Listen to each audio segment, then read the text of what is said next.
Big Boss season 9க்குள்ள எந்த contestants வர போறாங்க அப்படின்ற எதிர்பார்ப்பு உங்களுக்கும் இருக்கு, எனக்கும் இருக்கு.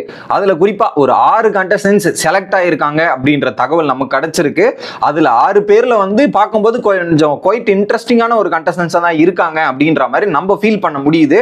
ஸோ அதே கண்டஸ்டன்ஸ் இப்ப நினைக்கிற மாதிரி வீட்டுக்குள்ள வந்துட்டாங்கன்னா சந்தோஷம் தான். அந்த 6 பேர் யாரு என்ன அப்படின்றத பார்க்க போறோம். இன்னொரு பக்கம் நேத்து பயங்கரமான ஒரு கோலாகலத்தோட பிக் பாஸ் சீசன் 9 தெலுங்கு ஆரம்பிச்சிருக்கு. வேற மாதிரி ஒரு லான்ச் இருந்ததுங்க. அந்த வீடா இருக்கட்டும், நாகார்ஜுனாவோட அந்த என்ட்ரி சீன்லாம் பயங்கரமா கலக்கிட்டாரு. குறிப்பா சொல்லணும்னா 1 இல்ல 2 இல்ல 3 இல்ல கிட்டத்தட்ட 6 காமனர் பிக் பாஸ் தெலுங்கு வீட்டுல போயிருக்காங்க. ஒரு பக்கம் காமனர், இன்னொரு பக்கம் செலிபிரிட்டி அப்படின்ற மாதிரி ஒரு ஸ்பிளிட் அப்ப பேஸ் பண்ணி பல சம்பவங்கள் நடந்து கொண்டே இருக்கிறது. சோ இந்த வீடியோல ஒரு பக்கம் தமிழ் பிக் பாஸோட கண்டஸ்டன்ஸும், விஜய் சேதுபதியோட சேலரி டீடைல், இன்னொரு பக்கம் தெலுங்கு பிக் பாஸ் கிராண்ட் லான்ச்ல என்னெல்லாம் நடந்தது, என்ன மாதிரி ட்விஸ்ட் எல்லாம் வச்சிருந்தாங்கன்றதை முழுக்கம் பார்த்துருவோம். வணக்கம் மக்களே, நேஷனல் உட்ஸ்ல இருந்து உங்கள் மணிவண்ணன். சேனலுக்கு புதுசா இருந்தீங்கன்னா சப்ஸ்கிரைப் பண்ணிருங்க. வீடியோவை பல பேரும் பாக்குறீங்க, மறக்காம லைக் போட்டு வீடியோ பார்த்தா ரொம்ப நல்லா இருக்கும். தயவு செய்து அந்த லைக்கை போட்டுருங்க. உங்களுக்கு ஏதாவது கேள்விகளோ கருத்துக்களோ இருந்தா மறக்காம கமெண்ட் செக்ஷன்ல போட்டுருங்க. இப்போ கண்டென்ட்டுக்குள்ள போயிடலாம். ஃபர்ஸ்ட், விஜய் சேதுபதிக்கு இது 2வது சீசன். மொதல் சீசன் வந்து ஒரு புதுசா ஒரு ஹோஸ்ட் மாறி இருக்காரு. அவரால் என்ன பண்ண முடியும்ன்ற மாதிரி யோசிச்சு பண்ணிட்டு இருந்தாங்க. பட் கமல் சார் பண்ணும்போது இருந்த எதிர்பார்ப்பு வேற மாதிரி இருந்துச்சு. பிக் பாஸோட ரீச்சுமே வேற லெவல் போய் சேர்ந்தது.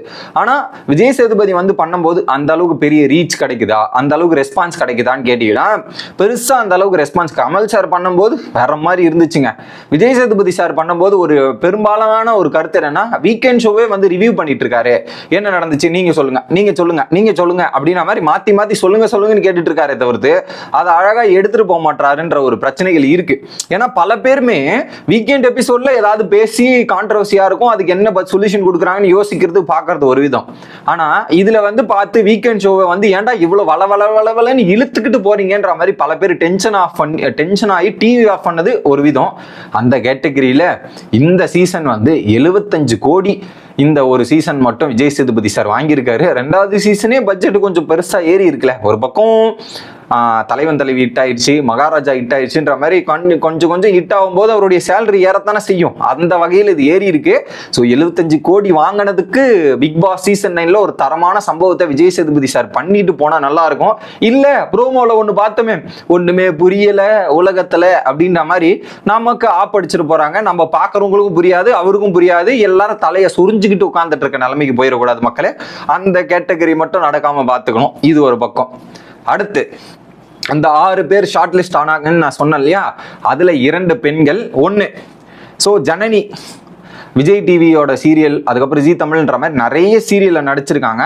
ஃபார் எக்ஸாம்பிள் சொல்லணும்னா இது நாம் ஒருவர் நமக்கு ஒருவர் சீசன் 2ல மாயனுக்கு தங்கச்சியா நடிச்ச ஒரு நபர் தான். ஸோ அவங்க இன்ஸ்டாகிராம்ல போட்டோஸ், அந்த போட்டோஸ் கேட்டகரியே நிறைய ஃபேன்ஸ்லாம் இருக்காங்க. ஸோ அவங்க வீட்டுக்குள்ள வர போறாங்க. லாஸ்ட் சீசனோட நிறைய பேர் அந்த ஒரு கண்டஸ்டன்ஸுக்கு நிறைய பேர் ப்ரொமோட் பண்ணாங்களே, அந்த ப்ரொமோட் பண்ண ஒரு நபரில் இவங்களும் ஒருத்தவங்க. ஸோ வீட்டுக்குள்ள வந்து என்ன கேம் விளையாடுறாங்கன்றதை வெயிட் பண்ணி பார்ப்போம். ஜனனி 1.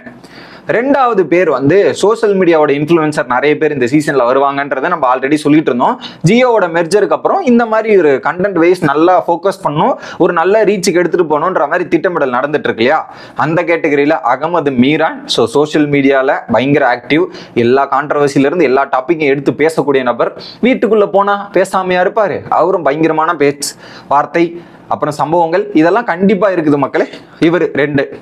3வதா வந்து பாத்தீங்கன்னா குக் வித் கோமாளியில ரீசெண்டா இந்த வாரம் எலிமினேட் ஆன உமீர் அவர்கள். இது வந்து ஒரு அன்ஃபேர் எலிமினேஷன் தான், மாற்றுக்கிறதே இல்லை. ஏன்னா பாயிண்ட்ஸ் டேபிள்ல 2வதுல இருந்த பர்சனு கீழே வந்து எலிமினேட் ஆகுறது எந்த விதத்துல பாசிபிள்னு தெரியல. அதுக்கேற்ற மாதிரி இவங்க ரூல் சேஞ்சில இருந்து எல்லாத்தையும் மாத்தி இதெல்லாம் பண்ணி வச்சிருக்காங்க. ஸோ உமீரோட எலிமினேஷன் டோட்டலி அன்ஃபேர். இதை நிறைய பேரால் அக்செப்ட் பண்ணி ஏத்துக்க முடியல. ஏன்னா ஒரு பக்கம் அவங்களுக்கு ராஜுவை காப்பாற்றணும், இன்னொரு பக்கம் பிரியாவையும் காப்பாற்றணும். இப்ப 2 பேரை காப்பாற்றணும்ன்ற நிலைமையில வேற யார் என்ன பண்றது, உமீரை தான் தூக்கணும்ன்ற மாதிரி வேற வழி இல்லாம தூக்கி இருக்காங்க. So it is not a fair game, fair judging அப்படின்ற ஒரு ஃபீல் நமக்கு வருது. உங்களோட கருத்துக்கள் என்ன அப்படின்றத கமெண்ட் பண்ணிருக்காங்க. நிறைய பேர் உமீர் வீடியோ போட்டிருக்காரு, அவர் வந்து பிக் பாஸுக்கு வரலன்னு சொல்லிட்டாரு அப்படின்ற மாதிரிலாம் கேட்குறீங்க. யாராவது பிக் பாஸுக்கு போறேன்றத, நான் பிக் பாஸுக்கு போறேன் அப்படின்னு சொல்லிட்டு போவாங்களா? சொல்லலாம் மாட்டாங்க. பிக் பாஸ் போறதே அப்படியே சீக்கிரட்டா சைலண்டா வச்சுக்கிட்டு போலன்னு சொல்லிட்டு பிக் பாஸ் வீட்டுக்குள்ள போன வீடியோஸ்லாம் நம்ம பார்த்துருக்கோம். அந்த கேட்டகரியில தான் உமீர் இருப்பாரு தவிர்த்து. ஆனா ஒரு பர்ஃபெக்ட் ஃபிட்டா இருப்பாருன்னு நினைக்கிறேன் மக்களே. ஏன்னா குக் வித் கோமாளில வந்து ஒரு மிகப்பெரிய ஆடியன்ஸ், மிகப்பெரிய ஒரு ஃபேன் பேஸை சம்பாரிச்சிருக்கார். அதுல குறிப்பா சின்ன ஒரு அட்வான்டேஜுக்கே தீவிரமா பிளான் போட்டு திட்டம் போட்டு கேம் விளையாடுறாருன்னா, அங்க பிக் பாஸ்ன்றது ஒரு பெரிய கேம் ஷோ. அதுல எப்படிலாம் பிளான் பண்ணி கேம் விளையாடுவார், எந்த அளவுக்கு ஸ்ட்ராட்டஜி பயன்படுத்துவார், கொஞ்சம் டெக்னிக்கலா ரொம்ப ஸ்ட்ராங்கு, பிசிக்கலாவும் ஸ்ட்ராங்கு, பாப்பா பயங்கரமான ஒரு கிரேஸ் இருக்குங்க ஒமீரை பொறுத்தவரையும். இவர் நாலாவதா யாரு அப்படின்றது பாத்தீங்கன்னா KPY சேர்ந்த ராஜவேலு. ஸோ நிறைய அவர் வந்து ஷோவில், ரியாலிட்டி ஷோவில் பார்ட்டிசிபேட் பண்ணாவே டைட்டில் வின் பண்ணாமல் வர்றது கிடையாது. அந்த அளவுக்கு ஒரு கேப்பபிலிட்டி இருக்கிற ஒரு நபர் தான். நிறைய மெமிக்ரி வாய்ஸ் பண்ணுவார், பயங்கர ஒரு ஃபன் செக்மெண்ட்லாம் எடுத்துகிட்டு போவார். எத்தனை நாள் தான் நம்ம பிக் பாஸில் சண்டை சச்சரவு இதெல்லாம் பார்த்துட்டு இருக்கும்போது ஒரு ஃபன் கேரக்டர் தேவையில்ல. எனக்கு தெரிஞ்சு சீசன் 5 தாண்டி ஒரு பெருசாக ஒரு ஃபன் எலிமெண்ட் கொடுத்த ஒரு நபர் ராஜுவை தாண்டி வேற யாருமே இல்லை. அந்த ராஜுவோட ஏரியாவை அழகாக ஃபில் பண்ணுற ஒரு கிரைட்டீரியாவா இவர் இருப்பாருன்னு நான் நினைக்கிறேன். ஏங்க எல்லா சீசன்லயும் போயிட்டு அந்த ரியாலிட்டி ஷோல டைட்டில் வின் பண்றவர் இதுலயும் வந்து டைட்டில் வின் பண்ணா ஆச்சரியப்படுறதுக்கு இல்லை. ஆனா அந்த கேப்பபிலிட்டி அவருக்கு இருக்கு அப்படின்றது ஹைலைட்டான விஷயம் மக்களே. அடுத்ததா மொதல் வாரம் 2வது வாரம் எலிமினேட் ஆகிறதுக்குன்னு ஒரு கிரைட்டீரியா, ஒரு கேட்டகரியான ஒரு பர்சன் எடுப்பாங்க. ஒரு 50 வயசுக்கு மேல, அந்த ரேஞ்சில் ஒரு 45+ to 55-60 கூட போகும். அந்த ரேஞ்சில் இருக்கிற பர்சன்ஸ் எடுப்பாங்கல்ல, அந்த கேட்டகரியில இந்த வாரம் சார் இந்த சீசன் ஸ்ரீகாந்த் தேவா சார், மியூசிக் டைரக்டர் தேவா இருக்கார்ல, அவருடைய பையன். இவர் எங்கேயோ பார்த்துருப்பீங்க தானே? ஆமாங்க, குக் வித் கோமாளி போன சீசன்லயே அதுக்கு முந்தின சீசன்லயே நீங்க பார்த்துருப்பீங்க. ஸோ அவரும் அந்த சீசன்ல வந்து மொதல் வாரமும் 2வது வாரமும் எலிமினேட் பண்ணி விட்டாங்க. ஸோ இந்த இடத்துலயும் வந்து மொதல் வாரமும் 2வது வாரம் தூக்கிறதுக்கு ஒரு கண்டஸ்டன்ஸ் வேணும்ல, அதுக்கு ஸ்ரீகாந்த் செலக்ட் பண்ணி வச்சிருக்காங்க. அவரும் இது தெரியாம சரி ஓகேப்பா நானும் வரேன் அப்படின்ற மாதிரி தலையாட்டிட்டார் போல இருக்கு. வீட்டுக்குள்ள வந்து பார்த்தா தான் தெரியும் நம்மள இந்த பலியாடுக்காக கூப்பிட்டு வந்திருக்காங்கன்றத அப்புறம் அவரும் ரியலைஸ் பண்ணார், ஃபீல் பண்ணுவாருன்னு நான் நினைக்கிறேன். அவங்களா அடுத்து ஒரு ஃபீமேல் யாருன்னா, பிகின் உட்ஸ்ல நிறைய இன்டர்வியூ எடுத்திருப்பாங்க விஜே சோபனா அவர்கள். நீங்க விஜே சோபனான்னு உடனே சபானா அப்படின்னு கனெக்ட் பண்றாதீங்க. அந்த சபானா இல்லை. ஏன்னா சபானா வராங்கன்னு பல பேர் கேட்டிருந்தீங்களே, சபானா வரல. அவங்க ஹாட் ஸ்டார்ல ஒரு வெப் சீரிஸ் கமிட் ஆயிருக்காங்க, அதுக்கான வேலைகள் பார்த்துட்டு இருக்காங்க. ஸோ சபானா பிக் பாஸுக்கு வரவில்லை அப்படின்றது உறுதியான தகவல். ஸோ விஜே சோபனா குறிப்பா சொல்லணும்னா Fatman versus Bigg Boss review நடக்கும் இல்லையா, அதுல ஹோஸ்டா இருந்திருப்பாங்க. விஜே சோபனா கேட்க ஃபேட்மேன் ரிவ்யூ பண்றன்ற மாதிரி இருக்குல்ல, அந்த சோபனா வராங்க அப்படின்ற ஒரு தகவல் வந்துட்டு இருக்கு. ரிவ்யூல ஓகே, வீட்டுக்குள்ள வந்து என்ன பண்றாங்கன்றத பார்க்கலாம். ஸோ இந்த 6 பேர் தான் கன்ஃபார்ம்டு லிஸ்ட் அப்படின்ற தகவல் வந்துட்டு இருக்கு. இதை தாண்டி பார்த்தீங்கன்னா குமாப்பட்டி தங்கதுரையோட பேரு, ஜோ மைக்கேலோட பேரு, அரோராவோட பேரு, டாலியார் நட்சத்திரா பேரு, ஏன் Ashwin I mean cook with Comali season 2 Ashwin இருக்கார்ல, அவருடைய பேருமே அடிபட்டு இருக்கு. பட் அவர் கேட்கும் போது பார்த்தீங்கன்னா கொஞ்சம் சேலரி கொஞ்சம் ஐயா எதிர்பார்க்குற மாதிரி, கொஞ்சம் நிறைய சேலரி கொடுத்தீங்கன்னா நானும் வந்துருவேன் அப்படின்ற மாதிரி கேட்குற மாதிரி தகவல் வருது. ஸோ அதுக்கு பிக் பாஸ் டீம் ஓகே சொல்றாங்களா இல்லையா அப்படின்றதெல்லாம் நம்ம வெயிட் பண்ணி பார்க்கணும். இதுல ஏகப்பட்ட கண்டஸ்டன்ஸோட பேர் ரூமர்ஸ்ல வந்துகிட்டே இருக்கும். ஸோ நமக்கு கிடைச்ச தகவல் படி இந்த 6 பேர் கன்ஃபார்ம் ஆயிருக்காங்க அப்படின்ற ஒரு தகவல். இது இப்போதைய நிலைமை. கடைசி நேரத்தில் இல்ல நாங்க மாத்திக்கிறோன்ற மாதிரி லாஸ்ட் டைம்ல ஏதாவது யூட்டன் போட்டு ஒரு ட்விஸ்ட் வச்சாலும் வைப்பாங்க. பட் எனக்கு கிடைச்ச தகவல் உங்ககிட்ட சொல்லணும் இல்லையா, அதை ஒரு பக்கம் சொல்லிட்டேன். ஓகே, இப்போ தெலுங்கு பிக் பாஸ் பக்கம் போவோமா? தெலுங்கு பிக் பாஸ் மக்களே கிட்டத்தட்ட 15 கண்டஸ்டன்ஸ் நேற்று வீட்டுக்குள்ள போயிருக்காங்க. அது 15ல் 9 பேர் செலிபிரிட்டி, 6 பேர் வந்து காமன் பீப்புள். அதுல பிக் பாஸ் அக்னி பரீட்சா அப்படின்ற மாதிரி ஒரு ஷோ நடந்துச்சு. கிட்டத்தட்ட நேர்லி வந்து ஒரு 10 to 15 days நடந்துச்சு அந்த ஷோ. அந்த ஷோவில் நான் அந்த ஜஸ்ட் ஒரு ப்ரோமோ செக்மெண்ட்டை தான் நேற்று பார்த்தேன், அந்த பிக் பாஸ் 9 லான்ச்சில். அதில் காமன் பீப்புளை என்ன மாதிரி வேலை வாங்கியிருக்காங்க, என்ன மாதிரி டாஸ்க்லாம் பண்ண வச்சுருக்காங்க. ஒருத்தர்லாம் இந்த பிக் பாஸுக்காக என்ன பண்ணுவோன்னு மொட்டையை அடிச்சிட்டாருங்க. மொட்டை அடிச்சுட்டு இருந்த ஒரு சம்பவம்லாம் பார்க்கும்போது நான் மிரண்டுட்டேன். யாரு சாமி இவரு அப்படின்ற மாதிரி ஃபீல் இருந்தது. ஸோ ரொம்ப கஷ்டமான டாஸ்க்லாம் வச்சு அதெல்லாம் தாண்டி ஒரு 11 பேர் நேற்று கிராண்ட் லான்ச்சில் வந்து உட்கார்ந்துருந்தாங்க. அந்த 11 பேரில் ஒரு 6 பேருக்கு தான் அந்த பிக் பாஸ் வீட்டுக்குள்ளே போகிற வாய்ப்புகள் கிடைச்சிது. அதில் 3 எப்படின்னா 3 பேர் ஐ மீன் ஓட்டிங் ப்ராசஸ் ஒன்று வச்சிருக்காங்க. அக்னி பரீட்சாலேருந்து யார் பிக் பாஸுக்கு போகணும் அப்படின்ற மாதிரி ஓட்டிங் ப்ராசஸ் வச்சிருக்காங்க. அதில் ஒரு 3 பேர் மெஜாரிட்டி யார் லீடிங்ல ஓட்டிங்ல இருந்தாங்களோ அந்த 3 பேர் மக்களின் தேர்வு படி 3 பேர், அந்த ஜூரி மெம்பர்ஸ் ஜட்ஜஸ் இருப்பாங்கல்ல, அந்த ஜட்ஜஸ் மூலியமா 3 பேரை செலக்ட் பண்ணி 6 பேர் வீட்டுக்குள்ள அமைச்சிருக்காங்க. அதுல குறிப்பா சொல்லணும்னா கல்யாண் ஒரு காமனர் ஓட்டுப்படி, மக்கள் ஓட்டுப்படி. அடுத்ததா பார்த்தீங்கன்னா இவர் ஹரிஷ், அது ஜூரி மெம்பரோட செலெக்ஷன் படி. அடுத்து பார்த்தீங்கன்னா டீமன் பவன் ஓட்டுப்படி. 4வதா வந்து பார்த்தீங்கன்னா இவங்க ஸ்ரீஜா வந்து ஜூரி மெம்பர் படி. அஞ்சாவதா வந்து பாத்தீங்கன்னா அஞ்சாவது பிரியா ஓட்டுப்படி. லாஸ்ட் வந்து பாத்தீங்கன்னா மனிஷ் ஜூரி மெம்பர் படி. இதுல 3 பேர் ஜூரி மெம்பர் சார்பாக, 3 பேர் மக்கள் ஓட்டு சார்பாக சேர்த்து உள்ள அமுச்சு விட்டாங்க.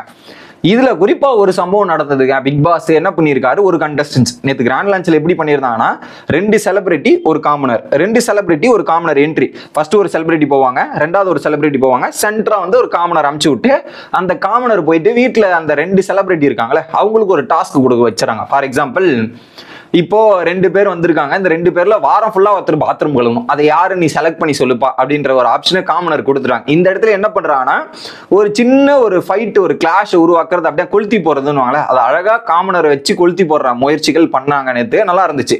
ஸோ இந்த மாதிரி 2 செலிபிரிட்டி போனவொன்னு தேர்டா போற காமனர் வந்து அவங்க 2 பேருக்கு யாராவது ஒரு பனிஷ்மெண்ட் கொடுத்து இந்த வாரம் ஃபுல்லா அந்த டாஸ்க் பண்ண வைக்கணும். இந்த கேட்டகரியில் ஒரு 5 பேர் மாட்டிக்கினாங்க. 6 காமனருக்கும் ஒரு விஷயத்தை கொடுத்து அங்க பண்ண விட்டாங்க. இது ஒரு பக்கம். அடுத்து இவர் ஒருத்தர் பரணின்ற ஒரு செலிபிரிட்டி போறாரு. உள்ள போகும்போது பாத்தீங்கன்னா ஒரு பாக்ஸ், இந்த மாதிரி ஒரு பாக்ஸ் லாக்கெட் எடுத்துட்டு போறாரு. எடுத்துட்டு இப்படி போகும்போது சொல்றாரு, இந்த லாக்கெட் வந்து சீக்கிரட்டான என் பொருள், இதை நான் உள்ள எடுத்துட்டு போனோம், அதுக்கு நீங்க பர்மிஷன் கொடுங்க அப்படின்னு கேட்கிறாரு. அப்ப நாகார்ஜுனா சொல்றாரு, நீங்க உள்ள எந்த விதமான பொருட்களும் எடுத்துட்டு போக முடியாது, உங்களோட ட்ரெஸ்ஸை தாண்டி வேற எதுவுமே இருக்கக்கூடாது, பர்சனல் ஐட்டம்ஸ் எதுவுமே கொடுக்க மாட்டோம் அப்படின்றத நாகார்ஜுனா சொல்றாரு. இல்ல இது வந்து என்னோட உடம்புல ஒரு பாகம் உள்ள பொருள், அதை நீங்க சொல்லுங்க, அது சொன்னாதான் உள்ள அனுப்புன்ற மாதிரி சொல்றாரு. அவரு என் உடம்புல ஒரு பாகமான பொருள்ன்றத பரணி சொல்றாரு. நாகார்ஜுனா வந்து அது நீ சொன்னாதான் என்ன சீக்ரெட் நீங்க ரிவீல் பண்ணி உள்ள அனுப்புறேன், இல்லைன்னா அனுப்ப முடியாது, பிக் பாஸோட கண்டிஷன் போது இல்ல என்னால சொல்ல முடியாதுன்னும் போது அப்ப நீங்க வீட்டுக்கு கிளம்பி போங்க, உள்ள அனுப்ப மாட்டோம்ன்ற மாதிரி ஒரு விஷயத்த பண்றாங்க. நானே ஷாக் ஆயிட்டேன், என்னடா இப்படிலாம் நடக்குது அப்படின்ற மாதிரி இருந்துச்சு. உடனே நாகார்ஜுனா அடுத்து ஒரு கண்டஸ்டன்ஸ் உள்ள போனவொடனே அடுத்து என்ன பண்றாங்க, பிக் பாஸ் கிட்ட பேசிட்டு பிக் பாஸ் வந்து அது வந்து ரொம்ப அவருடைய ரொம்ப நேசிக்கக்கூடிய ஒரு பொருள், அதை அனுப்ப முடியாம இருக்க முடியாதுன்ற ஒரு சுச்சுவேஷனுக்கு வந்துட்டு சரி அனுப்புறோம், அலோவ் பண்றோம்னு சொன்னாங்க. கடைசியில பாத்தீங்கன்னா அது ஒரு செயின் மக்களே, அந்த செயின்ல ஏதோ ஒரு போட்டோ இருக்கு போல, அது யாருது என்னன்றது நமக்கு தெரியல. அதுக்கப்புறம் பிக் பாஸ் அதை அக்ரி பண்ணி அந்த கண்டஸ்டன்ஸை உள்ள அமுச்சு விட்டாங்க. மேபி இது டிஆர்பிக்காக பண்ணாங்களோ அப்படின்ற ஒரு கேள்வி இருந்தாலுமே நாங்க ஃபீமேலுக்கு தான் அந்த மாதிரி ஐட்டம்ஸ்லாம் அமுச்சுவோம், ஆனா பாய்ஸ் அந்த குறிப்பா ஆண்களுக்கு இந்த மாதிரிலாம் அனுப்ப மாட்டோன்ற மாதிரி ஒரு விஷயத்தையுமே சொல்றாங்க. அது எந்த அளவுக்கு சாத்தியம் அப்படின்றது எனக்கு தெரியல. இது ஒரு பக்கம். அடுத்து நிக்கி கல்ராணி இருக்காங்களே, அவங்களோட அக்கா சஞ்சனா கல்ராணியே வீட்டுக்குள்ள போயிருக்காங்க. அதுக்கப்புறம் பாத்தீங்கன்னா ஜெயம் படத்துல ஜெயம் ரவி கூட ஒருத்தர் நடிச்சிருப்பார்ல, அவரும் பிக் பாஸ் வீட்டுக்குள்ள போயிருக்கார். ஸோ இதெல்லாம் நிறைய பார்க்க முடிஞ்சது. அதை தாண்டி அந்த டபுள் ஹவுஸ் டபுள் டோஸ் அப்படின்ற ஒரு கான்செப்ட் சொல்றாங்களே, அது என்ன அப்படின்றது பாத்தீங்கன்னா நம்ம எல்லாம் எதிர்பார்த்துட்டு இருந்தோம். என்னன்னா ப்ரோமோலாம் பார்த்து ஒரு பக்கம் செலிபிரிட்டிக்கு வந்து எல்லா பவர்ஸும் கொடுத்துருவாங்க, காமனர்ஸை வச்சு செய்வாங்கன்னு நான் நினைச்சிட்டு இருந்தேன். அங்கதான் ஒரு ட்விஸ்ட். 6 காமனர் போனாங்க, 2 வீடா பிரிச்சிருந்தாங்க. ஸோ இது 2 வீடா பிரிச்சிருந்தாங்கன்னா ஸோ நம்ம தமிழ் பிக் பாஸ் மாதிரி 2 கேட்டு அப்படிலாம் இருந்த மாதிரி இல்லை. என்ன பண்றாங்கன்னா ஒரு வீடு வந்து ஒரு பெட்ரூம் மட்டும் தான் இருக்கு, அதுதான் ஒரு வீடு. அது வந்து அவுட் ஹவுஸ் தான். அவுட் ஹவுஸ்ல ஒரு 5 பெட்ரூம் இருக்கு. அதுல வந்து வேற எந்த ஃபெசிலிட்டியுமே இல்லை, நீங்க போய் தூங்குறது மட்டும்தான். அதுவும் வெளியே இருந்து பார்த்தா கிளியர் விசிபிளா தெரியும், நீங்க என்ன பண்றீங்க ஏது பண்றீங்க கிளியரா தெரியும். ஒரு பிரைவசியும் இல்லாத இடம் தான் அவுட் ஹவுஸ். இன்னோஸ் வந்து பயங்கரமான ஃபெசிலிட்டிஸ் எல்லா லக்ஸரியும் இருக்கிறது தான் இந்த இன்னவுட். ஓகே, இன்னோஸ் அங்க மொத்தம் ஒரே வீடா தான் இருக்கு, அதை ஒரு பாகத்தை மட்டும் அவுட் ஹவுஸ்ன்னு பிரிச்சு வச்சிருக்காங்க. ஓகே, இதுல என்ன பண்ணிருக்காரு நாகார்ஜுனா வந்து சொல்றாரு, அந்த எபிசோடு கிராண்ட் லான்ச் முடிஞ்ச உடனே ஒரு விஷயத்த சொல்றாரு. இந்த மெயின் ஹவுஸ்ல இருக்க தகுதியான நபர்கள் யாருன்னா அக்னி பரீட்சையால பல வித டாஸ்க்கு அதெல்லாம் தாண்டி வந்த காமனர்ஸ் தான் தகுதி இருக்கு, அவங்க தான் இந்த பிக் பாஸ் வீட்டோட ஓனர்ஸ் அப்படின்றத அனௌன்ஸ் பண்றாரு. அந்த 6 பேருமே அந்த பிக் பாஸ் வீட்டோட ஓனர்ஸா மாறுறாங்க. அப்ப அந்த செலிபிரிட்டி எல்லாம் இந்த அவுட் ஹவுஸுக்கு வந்து சில விஷயங்கள்லாம் பண்ண வேண்டியது இருக்குன்ற மாதிரி முடிச்சிட்டாங்க.